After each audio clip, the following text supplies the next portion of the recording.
আসসালামু আলাইকুম গাইস, আমি অবশ্যই চলে আসলাম বগুড়াতে। বগুড়ার দই বাংলাদেশে বিখ্যাত।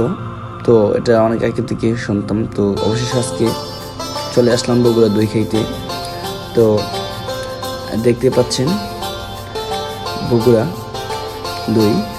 তো আসলে আমি প্রথম টেস্ট করি যে আসলে ওর ফ্লেভারটা কেমন বা রুচিটা কেমন। যদি আমি ফার্স্টে জায়গায় যদিও আগে খাইতাম বগুড়া দই নাম, সেটা তো আসলে কি বগুড়া দই নাকি অন্য কিছু দেখাতে বা অন্য জায়গায়। তো অবশেষে আমি একটা মাত্র 30 টাকা একটা দুধ নিয়েছি ছোট। পরে ভাই সেই স্বাদ, এত স্বাদ ভাই, অনেক স্বাদ ভাই। আর ভাই বগুড়াতে তো ঘুরলাম কিন্তু গরু দেখলাম না ভাই। বগুড়াতে এত দধি পাই কোথায় ভাই? এটা সবার কাছে আমার একটা প্রশ্ন ভাই। আসলে ভাই সত্যি অনেক মজা। পড়ে আমি কিন্তু যে একটা নিয়েছি 400 টাকা 2 কেজি প্রায় দধি। সত্যি অসাধারণ। যে বিখ্যাত বলছে, সত্যি বিখ্যাত বগুড়া দই, সত্যি বিখ্যাত ভাই।